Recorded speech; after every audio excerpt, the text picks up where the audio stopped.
in the bottom right. Currently up 1-0 after literally doing a kind of by-the-book defense and a very fortunate series of events that let him get a quick win. Yeah. Up 1-0, it's EG's PuMa. And up to the top left-hand corner, we do have our Red Terran, currently 1 game down here after that little shenaniganry on Daybreak. Goes by the name of Millennium's ForGG. ForGG has really developed quite the foreign fan base. It was really fun in StarCraft 1, seeing him have non-stop crazy timing attacks, these insanely long mid-games. I mean, I would actually say that the standard characteristic in StarCraft 2 is the shortened mid-game, with people kind of going, you know what, well, let's just not attack each other. I'm just gonna take a fast third and let's roll with it. I'm gonna tech to Ghosts in TVP pretty quickly, and you're gonna go 3-base Colossus upgrades. Let's just create a truce. Yeah. However, we're seeing out of ForGG, literally, he's so aggressive, and it's so difficult for the opponents to get up those Colossus upgrades or get up those 3-4 bases. But these mid-games are lasting 10, 15 minutes where it's just nothing but Marine medevac. And again, ForGG is going to be going gas first. Oh, you're right. And again, especially in the mirror matchups, you have to be so careful about transitioning from each phase of the game, from the early to the mid to the late. And one great example of having that, you know, in here in TVT, where you end up just constantly in mid-game for a long time, for example, in PvP, transitioning from early game to mid game is very tenuous and very stressful. Yeah. So these kind of standards that are coming out in all these matchups, and as you rightly pointed out, it's mid game all the way in TVT at the moment. PuMa now just taking his orbital command, stepping forward, and there's a number of builds that I like quite a bit with gas first. Most basic one is the no early second gas play, where you just follow up with a very swift Banshee, a very swift expand, exactly what we saw PuMa do in game number 1. But knowing ForGG, if you do want to go for that extra gas timing, you go for the supply depot first, then construct this second Vespene Geyser, and just drill up hard with a huge amount of cloaking, early Hellion pressure, etc. It does look like with ForGG throwing down this tech lab, he doesn't want to get this early second gas. And meanwhile, back in the base over of PuMa, we have the factory in a little bit of an interesting position to be built, so it's looking like he wants to take to the skies here, be it with probably Banshees, now that I'm seeing that second gas guys are being completely saturated there. Wait a minute. Oh, yeah. Oh, give me the blue flame, baby. Oh, yes. Oh. Do you, okay, so does he bash down the front and try and just break from there, or does he go for, you know, like a medevac and try and kind of wiggle his way in from there as well? This is definitely a break the front style. Yeah. I mean, the Hellions in the back don't really need the blue flame Hellion to do, they don't need the blue flame to do all that bonus damage. I mean, unless you're playing an MLG early 2011. Yes. But with this expand going up, ForGG is going to be making himself a good chunk of Hellions, moving up to do a lot of damage. He's trying to punish exactly the build that PuMa's doing.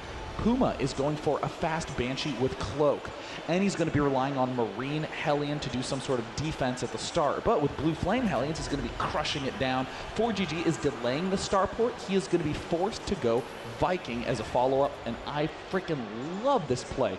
Vikings and Hellions, the most mobile early units, can easily gobble up the entire space on the map. Could even quite get a fast third command center. Yep, you're fully right on that kind of analytical there. Just because of all those units being light, these Blue Flame Hellions are going to be able to do massive amounts of damage to them. It does depend to a certain degree on the positioning of the units when he goes up a ramp. So he needs to be able to, you know, wiggle those Hellions around a little bit. And also, importantly, he needs to make sure he doesn't reveal Blue Flame Hellions too early. Otherwise, you know, then walls end up going up. But for now, doesn't really see too much. But he does see the tech lab on the... No, maybe that's not too much of an indication at this point. Well, I mean, he scanned, saw this mix, but I don't think you're going to be looking for that long. Yeah. As PuMa. A little bit close to the end of that, he saw the... I mean, we saw the Hellion pop out, but... Yeah. Does PuMa know this? Back in the main base of PuMa, it looks like we haven't really seen anything quite yet. A Raven! A Raven popping out right now. What a smooth, slick little play. He's going to go ahead and save up this energy because there is the possibility of a Banshee coming out. Cloak about the earliest it can finish is 7:15.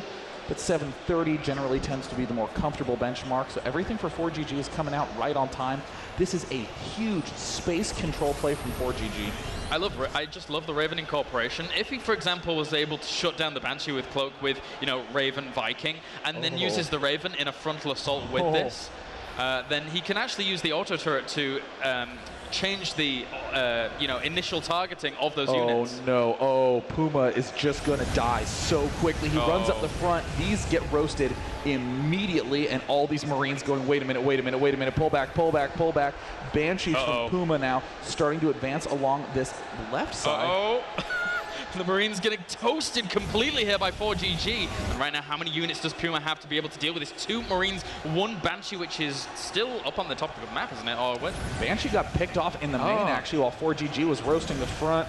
A super clean play from ForGG, roasting everything. A single Banshee's going to try to step up, but that Barracks is going to spot it in no time. And here it comes. Oh my God, will there even be time to watch them get lined up? Oh, all the SCVs, ForGG's aggressive play. Oh my gosh. Oh, this is so bad for PuMa. This is an unrecoverable position. ForGG with the smooth play. In the units lost tab, he has all his workers killed off. The GG from PuMa pops up. That must have just been... There was that like 5-6 second period there where all the Marines were dead, and there was just 6 Blue Flame Hellions looking across the distance at a juicy 30 SCVs, thinking, this is gonna be pretty fun, actually. This is kind of a surprisingly fast Terran versus Terran as of now. I mean, if the series ends up finishing early on, we'll do our best to try to hop in one of the existing series that's ongoing. But I mean, even ignoring the rest of the games here, that's been pretty much the way that ForGG's games look on his stream, where he ends up with a lot of really clean, quick wins, a lot of really stupid, goofy losses, and we've seen one of each thus far. Yeah, and I mean, in comparison, this series, in comparison to almost the entirety of day number 1, I mean, day number 1 was just macro after macro after macro, constant, really, really long series here. But again, some of ForGG series yesterday were showing, you know, that tenacious aggression that he does have, but then kind of going into a little bit of longer steps. Just here, going up against PuMa, he's either, as you rightly pointed out, finding those holes, finding those weaknesses, taking his opponent by surprise, or, and then it looks like genius. He looks like, well, you know, I just rolled my opponent, or it does look goofy, as you said, and it looks just silly. You know, it's almost funny in terms of commentating this series. You have to comment from the point of view of ForGG, because PuMa's going to be playing pretty straightforward. ForGG's the one who's doing the craziness. He's the one who's doing this super... I mean, honestly, if you think about this Blue Flame Hellion straight into Viking Raven, there's really not that much that this build will struggle with. Maybe if the opponent early expands and goes for just bunkers and Marines, great, you can't break the front, but you still have total control over the map, and this is the style of play that I get so excited to see in this matchup.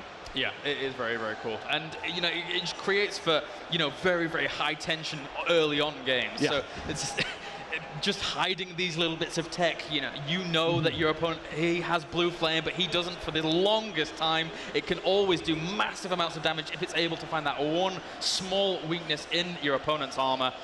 But regardless, we're going to be jumping into game number 3.